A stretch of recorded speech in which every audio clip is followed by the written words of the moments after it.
بسم اللہ الرحمن الرحیم الحمد للہ وکفی وسلام علی عبادہ الذین اصطفی اما بعد اعوذ باللہ من الشیطان الرجیم بسم اللہ الرحمن الرحیم وذکر فإن الذکرى تنفع المؤمنین سبحان ربک رب العزة عما یصفون وسلام علی المرسلین والحمد للہ رب العالمین اللهم صل على سيدنا محمد وعلى آل سيدنا محمد وبارك وسلم اللهم صل على سيدنا محمد وعلى آل سيدنا محمد وبارك وسلم اللهم صل على سيدنا محمد وعلى آل سيدنا محمد وبارك وسلم۔ رمضان مبارک کی 2 تاریخ ہے، سن 1441 ہے، ماہ اپریل کی 26 تاریخ ہے، سن 2020 ہے، اور ملک میں لاک ڈاؤن کا زمانہ ہے اور پوری دنیا میں کرونا وائرس وبا کا دورہ ہے۔ اللہ سے دعا ہے کہ اللہ رب العزت پوری دنیا کے انسانوں کی حفاظت فرمائے اور انسانوں کو اپنے خالق کو پہچاننے اور اس کی بات مان کر چلنے کی توفیق عطا فرمائے۔ اللہ رب العزت نے دنیا کے اندر بہت ساری مخلوق پیدا فرمائی ہیں، ان میں بہت سی مخلوق ایسی ہیں کہ وہ اپنی بقا میں کسی دوسرے ہم جنس کی محتاج نہیں۔ مثلا درخت کو لے لیجئے کہ درخت اپنے وجود کی بقا کے لیے کسی دوسرے ہم جنس کا محتاج نہیں، وہ اکیلا بیابان میں جنگل میں اکیلا کھڑا ہوا ہے اور زندگی ایسی ہی کھڑے کھڑے گزار دیتا ہے۔ پہاڑ کو لے لیجئے، پہاڑ اپنے وجود کی بقا کے لیے کسی دوسرے پہاڑ کا محتاج نہیں، وہ تنہا میخ بن کر زمین کے سینے پہ گڑا ہوا ہے اور اکیلا پڑا ہوا ہے، اور صبح قیامت تک وہ ایسا ہی رہے گا۔ تو دنیا میں بہت ساری مخلوق ایسی ہیں جو اپنے وجود کی بقا کے لیے اپنے ہم جنس کی ان کو ساتھ کی ضرورت نہیں پڑتی، لیکن انسان اشرف المخلوق ہے۔ یہ انسان قدم قدم پر اپنے وجود کی بقا میں دوسرے کا محتاج ہوتا ہے۔ مثال کے طور پر بوڑھے ماں باپ ہیں، بوڑھے ماں باپ کو زندگی میں اپنے بچوں کی ضرورت ہوتی ہے، ان کے سہارے کی ضرورت ہوتی ہے، بلکہ بوڑھے ماں باپ اپنے بچوں کو بڑھاپے کا سہارا، بڑھاپے کی لاٹھی کہتے ہیں، بوڑھی ماں بچے کو گھر کا چراغ کہتی ہے۔ اسی طرح معصوم بچے ہیں، ننھے منھے بچے ہیں، ان کو اپنے وجود کی بقا کے لیے اپنے ماں باپ کے سائے عاطفت کی ضرورت پڑتی ہے، ان کی ممتا کی ضرورت پڑتی ہے۔ اب یہ جو آپسی باہمی تعلق ہے، یہ ایک باقاعدہ شعبہ بنتا ہے اسلام کا، اور وہ ہے معاشرت، کہ ہم آپس میں کیسے رہیں۔ دین کے بنیادی 5 شعبے ہیں، ایک ہے عقائد، دوسرا ہے عبادات، تیسرا ہے معاملات، چوتھا ہے معاشرت، اور 5واں ہے اخلاق۔ ان 5 چیزوں کا مجموعہ یہ دین بنتا ہے، اور اس دین میں جس شعبے کے اندر جیسی کمی ہوگی اتنا ہی بڑا نقصان ہوگا۔ آج کے اس دور کے اندر ہماری معاشرت، یعنی آپس کا رہن سہن، اس کے سلیقے، یہ ہمارے اندر نہ ہونے کی وجہ سے ہمارے گھر جہنم کا نمونہ بن گئے۔ تو معاشرت کا معنی ہے آپس کا رہن سہن، آپس کا رہن سہن، آپس کے معاملات، کس طرح کا بیہیو کریں، ہم کس طرح کا برتاؤ کریں، پڑوسی کے ساتھ کس طرح سے کریں، اپنے گھر میں چھوٹے بڑوں کے ساتھ کیسا معاملہ کریں، بڑے چھوٹوں کے ساتھ کیسا معاملہ کریں، کیسا برتاؤ کریں، رشتہ داروں کے ساتھ کیسے برتاؤ کریں، ہم کسی کے یہاں مہمان بنیں تو کن چیزوں کی رعایت رکھیں، ہم کسی کے میزبان بنیں تو ہم مہمان کی کن باتوں کی رعایت کریں، ہم جب سفر کریں تو کس طرح سے سفر کریں، ہم جب کسی جگہ آپس میں وقتی طور پر تھوڑی دیر کے لیے ٹھہرے ہوں یا کہیں ایک آدھ رات کا ہمارا قیام ہو تو اس قیام کو ہم کس طرح سے گزاریں، آپس میں ساتھ رہنے والوں کے ساتھ میں کس طرح کا معاملہ کریں، یہ ساری کی ساری چیز معاشرت سے تعلق رکھتی ہے۔ لہذا آج معاشرت سے ناواقفیت کی وجہ سے ہر بندہ دوسرے کے لیے وبال جان بنا ہوا ہے۔ مثلا گھر کی بات لے لیجئے، ماں باپ چھوٹے چھوٹے معصوم بچوں کو پال پوس کے بڑا کر دیتے ہیں، بچے جوان ہو جاتے ہیں، ان کی تعلیم تربیت کا خیال کرتے ہیں، بھرپور جوانی کو پہنچ جاتے ہیں، پھر ان کا نکاح ہو جاتا ہے، اور نکاح کے بعد اب وہ بچے اپنی منکوحہ کے ساتھ اس طرح سے رہتے ہیں، اس طرح معاملہ کرتے ہیں کہ بیوی بھی پریشان، اس کی وجہ سے ماں باپ بھی پریشان۔ کئی مرتبہ بیوی کی محبت میں آ کر ماں باپ کو اگنور اور نظر انداز کرتے ہیں، کئی مرتبہ ماں باپ کی محبت کا غلبہ پا کر بیوی کی محبت کو نظر انداز کر دیتے ہیں۔ اب اس میں بیلنس رکھنا اور اس میں نظام کو باقی رکھنا یہ بہت ضروری ہے، اور یہ جب تک ہم سیکھیں گے نہیں ہمیں آئے گا نہیں۔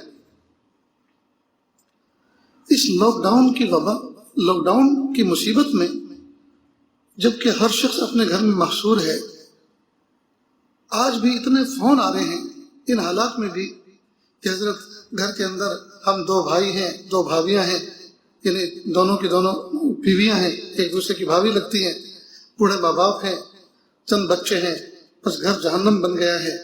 بڑا بھائی اپنی بیوی کو سمجھاتا نہیں ہے، اور میں کچھ کہتا ہوں تو وہ کہتا ہے اپنی کو سمجھا، اپنی کو سیکھا۔ اب ایسی عجیب و غریب مصیبت ہے۔ اب بتائیے جس گھر کے اندر بھائی بھائی کی بات نہ مان رہا ہو اور ایک دوسرے کے ادب اور لحاظ اور پاس نہ ہو، خیال نہ ہو، بتائیے اس گھر کے اندر کیسے، کہاں گلشن کھلتا ہوگا، کہاں وہاں اخلاق کی مہک آتی ہوگی، وہاں کہاں کھانے میں لطف رہتا ہوگا۔ جب 5 منٹ پہلے لڑتے ہوں گے اور 10 منٹ کے بعد کھانے بیٹھتے ہوں گے جی، تو کیا کچھ تلخی کا اثر کھانے کے لقموں میں نہیں آتا ہوگا؟ اس لیے ضرورت ہے اس بات کی کہ ہم اخلاق سیکھیں، ہم معاشرت کو درست کریں، ہم کس کے ساتھ کس وقت کیا برتاؤ کریں، مجبوری میں ہم کس طرح سے رہیں، تکلیف میں ہم کس طرح سے دن گزاریں، اور ایک دوسرے کے پاس جب رہنا پڑ جائے تو ہم ان دنوں کو کس طرح سے پسار کریں۔ یہ سب کی سب چیزیں جب تک ہم معاشرت والی تعلیمات، اسلام کی دی ہوئی روشن تعلیمات کو ہم حاصل نہیں کریں گے، وہاں تک ہم اپنے گھر کو روشن نہیں کر سکیں گے، ہم اپنے دلوں کو روشن نہیں کر سکیں گے، ہمارے گھر جہنم کا نمونہ بن جائیں گے۔ کتنے لوگ ہیں جو بیچارے اپنے گھر کو ترس رہے ہیں، کتنے لوگ ہیں جو راہ میں اٹکے ہوئے ہیں، کتنے لوگ ہیں جو بھوک پیاس سے اپنا دن گزار رہے ہیں، لیکن اس سب کے باوجود کچھ لوگ ہیں جو اپنے گھر میں سکون کی چھت نصیب ہونے کے باوجود، لائٹ اور پنکھے ہونے کے باوجود، گھر کی چارپائی پہ ہونے کے باوجود، گھر کا کھانا ہونے کے باوجود، پھر بھی ان کو یہ دن گزارنے مشکل ہو رہے ہیں، اپنی زندگی کو تلخ کر رکھا ہے، اپنی زندگی کے سکون میں کانٹے بچھا رکھے ہیں۔ اس کی وجہ بنیاد یہی ہے کہ ہمیں انسانوں کے ساتھ کس طرح کا برتاؤ کرنا چاہیے اور کس طرح کا بیہیو کرنا چاہیے اور کس طرح کا ادب اور احترام کرنا چاہیے، وہ نہیں آئے، وہ ہم نے سیکھا ہی نہیں۔ قربان جائیے، اللہ رب العزت نے ہمیں اپنے پیارے محبوب صلی اللہ علیہ وسلم کے ذریعے سے ایسی شریعت، ایسا دین عطا فرمایا کہ پیر کے ناخن سے لے کے سر کے بال تک اس میں زندگی کے ہر شعبے سے متعلق واضح اور روشن تعلیمات ہمیں دی۔ لہذا یہ دین اسلام یہ صرف نماز پڑھنے کا دین نہیں ہے، یہ صرف تسبیح پڑھنے کا دین نہیں ہے، یہ صرف روزے رکھنے اور حج کرنے اور زکوٰۃ دینے کا دین نہیں ہے، یہ صرف عبادتوں والا دین نہیں ہے، بلکہ یہ دین یہ مختلف شعبوں سے بن کر دین بنا ہے، اور اس دین کے مختلف شعبے ہیں۔ چنانچہ ایک ہے عقائد، کہ ہمارے عقائد درست ہوں، اللہ کے بارے میں ہمارا عقیدہ کیا ہو، فرشتوں کے بارے میں ہمارا عقیدہ کیا ہو، حشر نشر کے بارے میں ہمارا عقیدہ کیا ہو، دنیا آخرت کے بارے میں ہمارا عقیدہ کیا ہو، قبر کے بارے میں ہمارا عقیدہ کیا ہو۔ آج ہمارے عقیدے اتنے لچر، اتنے کمزور ہو چکے ہیں کہ شیطان سے ڈر لگتا ہے، جنات سے ڈر لگتا ہے، رب رحمان اور رحمان کی جو ہے ناراضگی کی پکڑ سے ہمیں ڈر نہیں لگتا، آخرت کی جواب دہی کا ہمیں ڈر نہیں ہے، اور تو اور اللہ تعالیٰ کے دیالو ہونے کا یقین نہیں ہے، اللہ تعالیٰ کے جواد ہونے کا یقین نہیں ہے، لیکن اس کا یقین ہے کہ کچھ ایسا عمل کر لیا جائے کہ جنات قابو میں آ جائے اور اس کے ذریعے سے ڈھیر سارا خزانہ منگوا لیا جائے۔ میرے بھائیوں اور بہنوں، اللہ کے واسطے بدعقیدگی سے بچیں۔ جنات اس کے مکلف نہیں ہیں کہ وہ ہمارے لیے خزانے لا کر دیں، وہ ہمارے غلام نہیں ہیں۔ اللہ پاک نے روزی حاصل کرنے کی ہمیں ضابطے اور قاعدے اور قانون بتائے ہیں، روزی اس طرح سے حاصل کی جاتی ہے۔ تو عقیدوں کے بارے میں ہم بالکل لچر ہو چکے ہیں۔ شیاطین سے کام بنانے کا یقین ہے، شیاطین کام بگاڑ دیتا ہے اس کا یقین ہے، جنات گھروں میں اتھل پتھل کر دیتے ہیں، جناتوں سے کام لیے جائیں اس سے توڑ پھوڑ ہو جاتی ہے، اس کا یقین ہے۔ لیکن اللہ کا خوف، اللہ کا ڈر اور اللہ کی قدرت کا یقین ہمارے دلوں میں نہیں ہے، تو ہمارے عقیدے کتنے کمزور ہیں۔ عبادات کے باب میں ہم کمزور ہیں، نمازوں کے بارے میں ہمیں پوری معلومات نہیں، نمازوں کی رکعات کے بارے میں، فرائض واجبات کے سنتوں کے بارے میں، نوافل کے علم کے بارے میں۔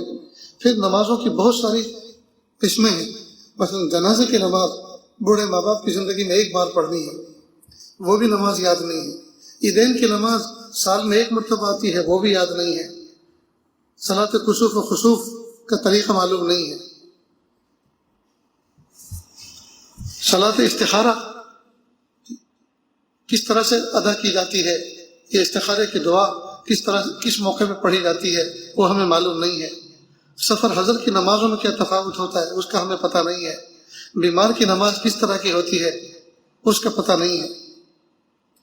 پھر یہ تو صرف نماز کے بارے میں، اسی طرح عبادت کی جو دوسری قسمیں ہیں، روزہ ہے، نماز ہے، روزہ ہے، حج ہے، زکوٰۃ ہے، اس کے بارے میں تو کہنا ہی کیا۔ اسی طرح معاملات، لین دین کس طرح سے کیا جائے، قرض حسنہ کس کو کہتے ہیں، اس کو کب لوٹایا جاتا ہے، قرض لیتے وقت جو ہے کیا معاملہ ہونا چاہیے، کس طرح کی گفتگو ہونی چاہیے، وقت پہ ادا نہیں کر پائے ہیں تو ہم اس میں کس طرح سے مہلت حاصل کریں، کس طرح سے گنجائش بنائیں۔ اگر سفر پیش آ گیا ہے، سفر حج درپیش ہے اور قرض بھی باقی ہے، تو اب کس طرح کا معاملہ کر کے حج پر جائیں یا نہ جائیں، تو یہ علماء مفتیان کرام سے پوچھنا چاہیے۔ اسی طرح اخلاق، یعنی ہمارا باطن پاک رہے، صاف رہے، ہماری دل کے اندر کسی کا میل نہ ہو، کسی کے بارے میں ہم بدگمان نہ ہو، کسی کی جو ہے ہم غیبت نہ کرتے ہوں، کسی کی چغلی نہ کرتے ہوں۔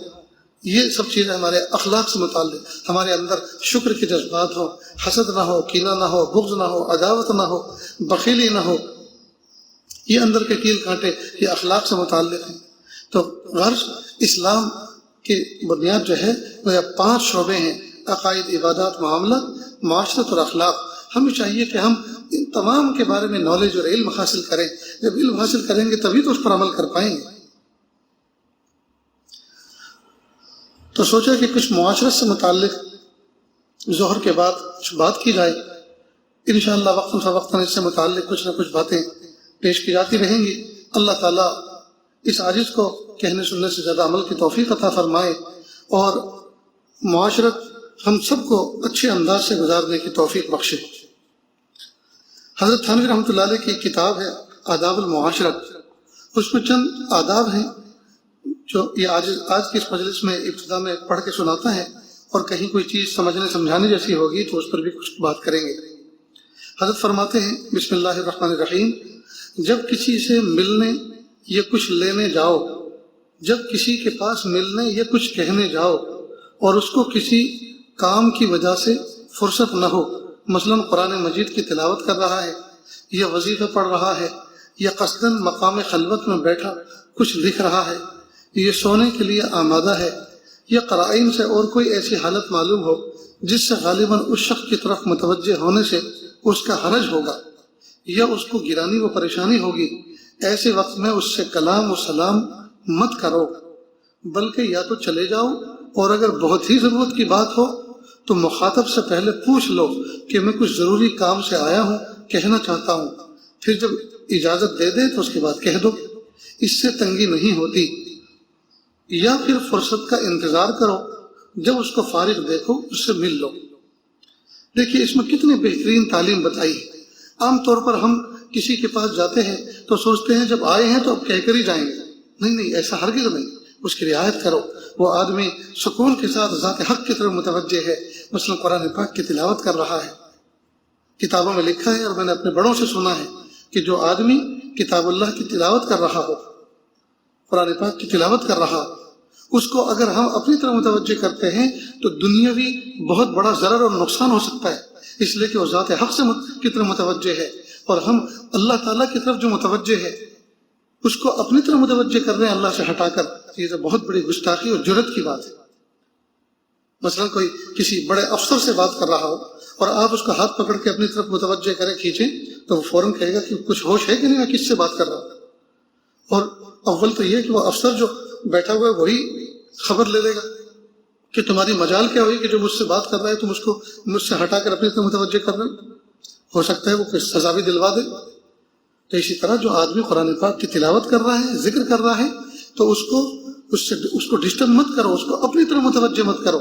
ہاں اگر کوئی شرعی عذر ہے، مثلا کوئی ڈوب رہا ہے، کوئی حادثہ ہونے جا رہا ہے، کوئی لڑائی ہو رہی ہے، آگ لگ رہی ہے، یہ کوئی بہت ہی ضرورت کی چیز ہے ایسی کہ اگر نہیں کہے گا تو نقصان ہو جائے گا، تو ظاہر ہے کہ شریعت نے اس کے احکام پھر الگ بنائے ہیں، تو اس موقع پر فوراً کہے کہ السلام علیکم، مجھے ضروری بات یاد کرنی ہے، آپ کہہ دیں۔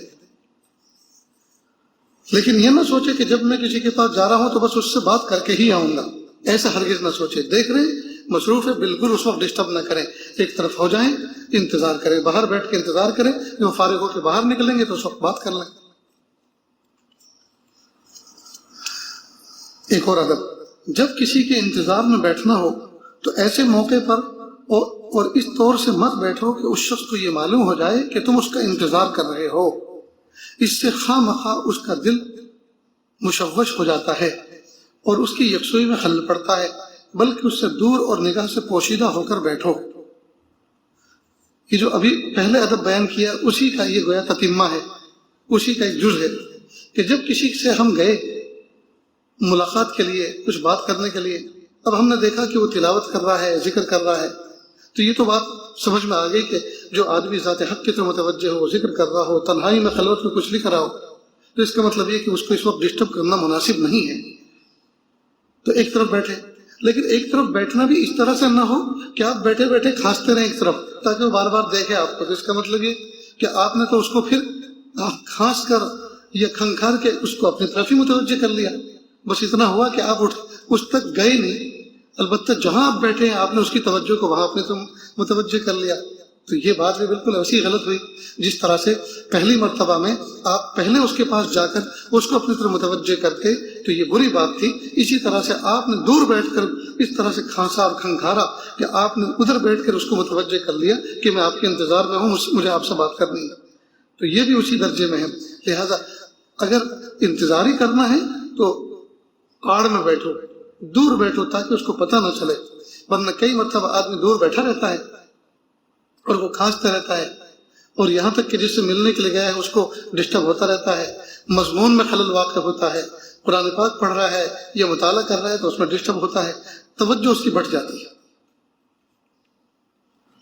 ایک اور ادب ہے، مسافہ ایسے وقت مت کرو کہ دوسرے کے ہاتھ ایسے شغل میں رکے ہوں کہ ہاتھ خالی کرنے میں اس کو خلجان ہو، بلکہ سلام پر کفایت کرو، اور اسی طرح مشغولی کے وقت میں بیٹھنے کے لیے منتظر اجازت مت رہو بلکہ خود بیٹھ جاؤ۔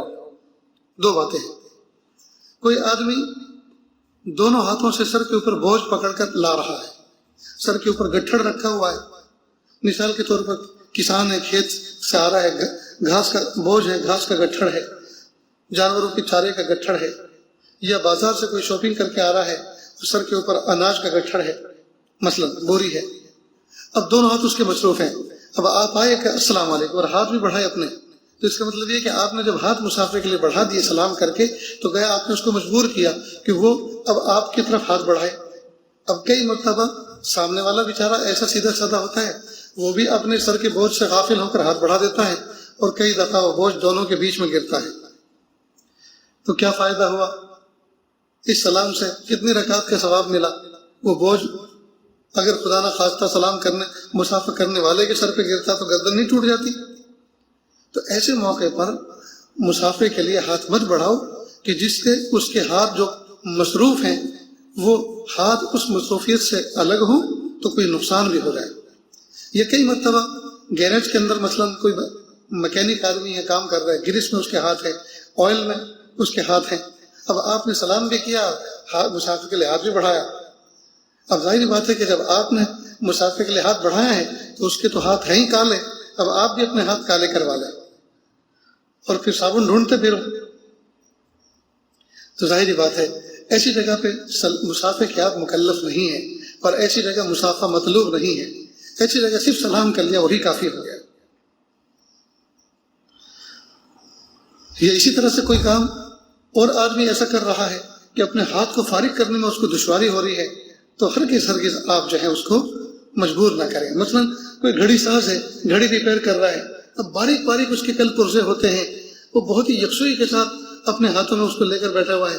اب آپ مسافے کے لیے مجبور ہو، ان کو کر رہے ہیں ہاتھ بڑھا کر. اب اس کو سارے کے سارے آلات اپنے ہاتھ سے نیچے رکھ کر آپ کے لیے مسافر کی سعادت آپ کی گویا حاصل کرنے کے لیے اس کو فارغ ہونا پڑ رہا ہے. کئی مرتبہ بہت سے کام کرتے کرتے وہ جس منزل تک پہنچا تھا، اب مسافر کی وجہ سے اس کو اپنے ہاتھ فارغ کرنے کی وجہ سے اب اس کام کو استرنو پھر کرنا پڑے گا، پھر آدھا گھنٹہ لگے گا، پھر وہ کل پرزے جوڑنے پڑے گا. امید ہے کہ یہ بات سمجھ میں آ گئی. اور پھر ہمارے اسی طرح مشغولی کے وقت میں بیٹھنے کے لیے منتظر اجازت مت رہو، بلکہ خود بیٹھ جاؤ. کئی مرتبہ کوئی آدمی بیٹھا ہی ہے لوگوں کی ملاقات کے لیے، اور وہ آدمی کسی کام میں مصروف ہے، تو جب بیٹھا ہے اور اس نے اپنے سامنے بیٹھنے کے لیے کرسی اور میز بھی رکھی ہوئی ہے، تو ظاہر ہے کہ اب آپ آئیں اور آ کر بیٹھ جائیں. اور جب وہ فارغ ہو، کوئی چیز لکھ رہا ہے، کوئی چیز گن رہا ہے. کئی مرتبہ ہوتا یہ ہے کہ آدمی پیسے گن رہا ہوتا ہے، اب آپ اس کے آفس میں ملنے کے لیے، آفس میں بیٹھا اس لیے کہ آفس بنا اس لیے کہ لوگ آنے والے ملاقات کریں، مشورے کرنے والے مشورے کریں، کام کاج کرنے والے کام کاج کے بارے میں بات کریں. آفس بنا اس لیے، وہ بیٹھا اس لیے ہے. لیکن اس وقت جو ہے وہ پیسوں کے گننے میں مصروف ہے. اب آپ جو ہے زور سے سلام بھی کر رہے ہیں، اور آپ منتظر جواب بھی ہیں، اور آپ منتظر اجازت بھی ہیں کہ بیٹھنے کے لیے کہے گا تو بیٹھیں گے. تو ظاہر ہے کہ یہ سب تکلف ہیں. جب بیٹھنے کے لیے جگہ بنائیں گے تو آپ جا کے بیٹھ جائیں. اس کے بعد جب وہ فارغ ہو چکے اور آپ کی طرف نظر کرے اس وقت آپ سلام کر لیں. بہرحال یہ چند آداب ہیں، ان کو بہت زیادہ سمجھنے کی ضرورت ہے. بعض آدمی صاف بات نہیں کہتے، تکلف کے کنایات کے استعمال کو ادب سمجھتے ہیں. اس سے بعض اوقات مخاطب نہیں سمجھتا یا غلط سمجھتا ہے، جس سے فی الوقت یا فی المحال پریشانی ہوتی ہے. بات بہت واضح کہنا چاہیے. کئی مرتبہ آپ راستے میں مثلاً جا رہے تھے، کسی آدمی نے کہا کہ مجھے آپ سے ایک ضروری کام کے لیے ملنا ہے. ابھی تو آپ بھی جا رہے ہیں اور میں بھی جا رہا ہوں کہیں، تو بتائیے کب ملیں گے؟ کہا اب 2 دن کے بعد آپ میرے فلاں آفس پر یا فلاں دکان پر یا گھر پر آ جائیں. اب 2 دن کے بعد آپ گئے اور جا کر سلام کیا. اب آدمی پوچھ رہا کیسے آنا ہوا؟ وہی کام جو آپ راستے میں نے کہا تھا. کیا کہا تھا؟ وہی بات جو میں نے کہی تھی. تم نے بات کہی کہاں تھی؟ تم نے تو یوں کہا تھا کہ مجھے آپ سے کام ہے، ملنا ہے، تو میں نے آپ کو ٹائم دے دیا تھا. اب وہ کام پورا کہو نا. تو اب دیکھیے، بات کئی مرتبہ کہی بھی نہیں ہوتی اور اس کے صرف ریفرنس کو یہ سمجھتے ہیں کہ ہم نے بات کہی ہے. یہ تو بہت ہی بھونڈی بات ہے. ایک بات. دوسری، کئی مرتبہ آدمی کوئی بات راہ چلتے ہوئے کہہ دیتا ہے اور اس نے سن تو لی سامنے والے نے، تو اس نے کہا کہ دیکھو یہ کام ایسا ہے کہ تفصیل سے اس پر کچھ بات ڈسکس کریں گے، آپ جو ہے وقت نکال کر آئیے، آپ میرے گھر پر آ جائیے، فلاں دن آ جائیے، ابھی تو میں سفر میں جا رہا ہوں، یہ 2-3 دن میں مصروف ہوں. اب 2-3 دن کے بعد آپ جو ہے فون پر اجازت لے کر آپ اس کے پاس پہنچے. جب پہنچے تو کہا بتاؤ. تو کہا وہی بات جو میں نے آپ کو کہی تھی. کہ دیکھو بات تو میں نے سنی تھی، لیکن اس وقت چونکہ میرا ذہن دوسری طرف تھا، میرا دل کہیں اور اٹکا ہوا تھا، کہیں جانا تھا، اس وقت چلتے چلتے سنی. اب اس طرح نہ پوری بات کہو تاکہ میں یکسوئی کے ساتھ اس پر کوئی نتیجہ اخذ کر سکوں. تو اس طرح سے صرف وہی بات یا وہی کام جو میں نے کہا تھا، اس طرح اشارے کنایے سے بات کرنے سے سامنے والا پریشان ہو جاتا. اس لیے بات جب بھی کہو تو صاف صاف کہنی چاہیے. ایک مرتبہ یہ عاجز کہیں سفر پہ گیا ہوا تھا، وہاں اس شہر میں ایک صاحب ملے. وہ کہنے لگے کہ قاری صاحب کا کیا حال ہے؟ میں نے پوچھا کون قاری صاحب؟ وہ کہنے لگے قاری صدیق صاحب. میں نے کہا الحمدللہ بہت اچھے ہیں. اب فلاح دارین کے مائن استاد ہیں، بہت پیارے استاد ہیں. تو میں نے کہا بہت اچھے، تو ان کو میرا سلام کہنا. میں نے کہا ٹھیک ہے انشاءاللہ میں سلام پہنچاؤں گا، لیکن آپ یہ تو بتاؤ کہ آپ کا نام کیا ہے. کہ بس یوں کہنا کہ آپ کے دوست نے سلام کہا ہے. میں نے کہا کہ ان کے تو اور بھی دوست ہو گئے. نہیں، میرے ساتھ ان کا خاص تعلق. اب دیکھیے کئی مرتبہ آدمی کتنا بیوقوفی کا شکار ہوتا ہے، اور کتنا آدمی، اب اس کو کیا کہا جائے، بھولا کہا جائے یا بیوقوف کہا جائے. ہمارے اکابر مشائخ بزرگان دین، ان کے اخلاق ایسے ہوتے ہیں جب وہ کسی سے بات کرتے ہیں تو سننے والا یہ سمجھتا ہے کہ ان کو مجھ سے جتنی محبت ہے اور کسی سے نہیں. اب اسی طرح اس شخص کو بھی حضرت قاری صاحب سے گفتگو کر کے ہو سکتا ہے یہ دھوکہ ہو گیا ہو کہ قاری صاحب تو مجھے اچھی طرح جانتے ہیں، مجھ سے جیسی محبت کرتے ہیں، مجھے ان سے جیسا تعلق ایسے کسی سے ہوگا ہی نہیں. تو آدمی کو چاہیے کہ کہنا چاہیے کہ فلاں قاری صاحب، فلاں عالم صاحب، فلاں مفتی صاحب جو آپ کے ادارے میں ہوتے ہیں، جس ادارے میں آپ پڑھتے ہیں پڑھاتے ہیں، آپ میرا نام لے کر ان کو سلام کہنا. اور نام بھی ایسا ہو کہ ایسا نہ ہو کہ ابراہیم نے سلام کہا. بھائی ابراہیم تو 1 کروڑ ہے دنیا میں، یہ آدم نے آپ کو سلام کہا، تو آدم تو بہت ہیں. تو کوئی لاحقہ سابقہ ایسا ہونا چاہیے نام کے ساتھ میں کہ اس کے ساتھ فوراً ذہن کے تبادل ہو کہ ہاں فلاں شخص نے کہا. بہرحال تو آدمی اشارے کنایوں سے بات نہ کرے بلکہ بات واضح کرے. بعض آدمی بلا ضرورت دوسرے شخص کی پشت کے پیچھے بیٹھ جاتے ہیں، اس سے دل الجھتا ہے. یہ پشت کے پیچھے نماز کی نیت باندھ لیتے ہیں. سو اگر وہ اپنی جگہ سے اٹھنا چاہے تو پیچھے والے کی وجہ سے اٹھ نہیں سکتا، محبوس ہو جاتا ہے اور اس سے تنگی ہوتی ہے.